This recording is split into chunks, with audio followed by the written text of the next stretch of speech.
అందరికీ నమస్కారం అండి. డిసెంబర్ 7వ తారీఖున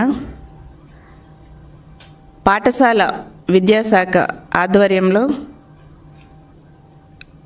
ఒక మంచి కార్యక్రమానికి గౌరవ విద్యాశాఖ మార్చులు శ్రీ నారా లోకేష్ బాబు గారు శ్రీకారం చుట్టడం జరిగింది. అదే పాఠశాల పండుగ అనే కార్యక్రమం. ఈ కార్యక్రమంలో పేరెంట్స్, స్టూడెంట్స్, టీచర్స్, మరి అదేవిధంగా పూర్వపు విద్యార్థులు, దాతలు అందరూ కూడా పాల్గొని మరి కార్యక్రమాన్ని విజయవంతం చేయాలని కోరుతున్నాం.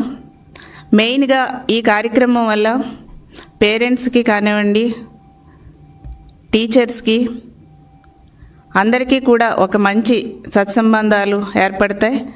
దాని ద్వారా స్టూడెంట్స్లో ఉన్నటువంటి భయాలు తొలగిపోయి చదువు మీద ఇంట్రెస్ట్ కలిగేలా చేస్తుంది, ఒక మంచి వాతావరణాన్ని కలగజేస్తుంది. కాబట్టి ఈ కార్యక్రమం, ఈ పాఠశాల పండుగ అనే కార్యక్రమం రాజకీయాలకు అతీతంగా ఈ కార్యక్రమంలో అందరూ పాల్గొవాలనేసి కూడా కోరుతున్నాం.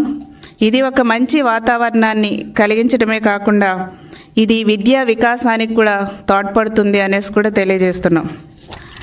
అంతేకాకుండా మరి లోకేష్ గారు మంత్రి అయిన తర్వాత వెంటనే విద్యా అభివృద్ధి కోసం ఎన్నో కార్యక్రమాలకి శ్రీకారం చుట్టిన విషయం ప్రజలందరికీ కూడా తెలుసు. అందులో మెయిన్గా డిఎస్సి, మెగా డిఎస్సి నిర్వహించబోతున్నాం. 16,347 పోస్టులతో మరి త్వరలోనే కొత్త ఉపాధ్యాయులని నియమించబోతున్నాం. అదేవిధంగా ఏజెన్సీ ఏరియాలో జీవో నెంబర్ 3ని పునరుద్ధరించాం. గిరిజన టీచర్స్ని కూడా నియమించబోతున్నాం. అదేవిధంగా మరి టీచర్స్ కానీ సిబ్బందికి కానివ్వండి ఫస్ట్కే శాలరీలు ఇస్తుంది కూటమి ప్రభుత్వం. టీచర్స్ మీద ప్రెజర్స్ని తగ్గించి విద్యార్థులకి చదువు చెప్పడమే ఇంపార్టెంట్గా ఈ కూటమి ప్రభుత్వం తీసుకోవటం జరుగుతుంది. మరి అంతేకాకుండా గతంలో చూస్తే కనుక జగన్ గవర్నమెంట్లో ఎయిడెడ్ పాఠశాలపైన కత్తిగట్టారు. మరి అదేవిధంగా మన విద్యాశాఖని ఎక్కడో కింది స్థానానికి దిగజార్చేశారు. కానీ కూటమి ప్రభుత్వం వచ్చిన తర్వాత ఎయిడెడ్ పాఠశాలలపై ఉన్నటువంటి గత జగన్ గవర్నమెంట్లో చేసినటువంటి వేధింపులన్నీ కూడా తొలగించి ఎయిడెడ్ పాఠశాలలన్నీ కూడా మంచి విద్యా ప్రమాణాలు పాటించేలాగా చేయటం జరిగింది. మరి అదేవిధంగా చూస్తే జగన్ గవర్నమెంట్లో ఈ గంజాయి, డ్రగ్స్ అనేది విచ్చలవిడిగా ఎక్కడ పడితే అక్కడ దొరికేలా చేశారు. అదేవిధంగా ఈ కొన్ని కాలేజెస్ కానీ స్కూల్స్ ఏరియాలో కూడా దొరికేలా చేశారు. మేము అవన్నిటి మీద చాలా పగడ్బందీగా చర్యలు తీసుకుంటూ విద్యార్థులు ఎక్కడ ఈ వీటి గంజాయి, డ్రగ్స్ బారిన పడకుండా కఠినమైనటువంటి చర్యలు ఈ కూటమి ప్రభుత్వం తీసుకుంటున్న విషయాన్ని కూడా ప్రజలందరికీ కూడా తెలియజేయటం జరుగుతుంది. మరి 2014-19లో చంద్రబాబు నాయుడు గారు ముఖ్యమంత్రిగా ఉండగా మరి విద్యా ప్రమాణాల్లో మరి చాలా బెస్ట్గా నిలిచింది ఆంధ్రప్రదేశ్ రాష్ట్రం.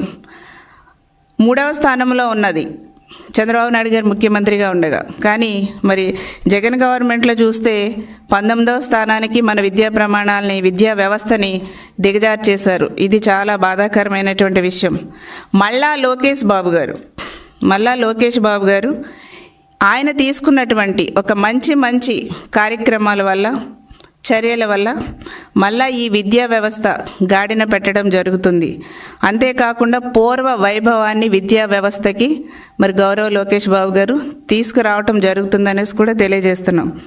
కావున మరి పాఠశాల పండుగ కార్యక్రమాన్ని అందరూ కూడా విజయవంతం చేయాలి.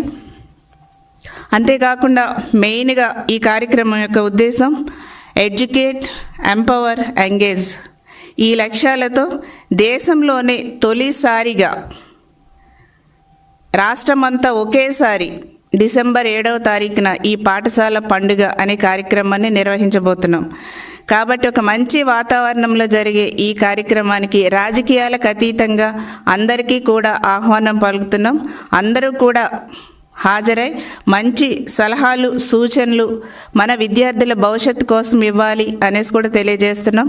అదేవిధంగా దాతలు పూర్వపు విద్యార్థులు అందరూ కూడా హాజరై ఈ కార్యక్రమాన్ని విజయవంతం చేయాలి. ఇది ఎందుకంటే ఒక మంచి లక్ష్యంతో మనం ముందుకెళ్తున్నాం కాబట్టి అందరూ కూడా ఈ కార్యక్రమంలో భాగస్వాములు కావాలి. విద్యా అభివృద్ధిని కాంక్షించే ప్రతి ఒక్కరూ కూడా ఈ కార్యక్రమంలో భాగస్వాములు కావాలనేసి కూడా ప్రతి ఒక్కరిని కూడా కోరుకుంటున్నాం.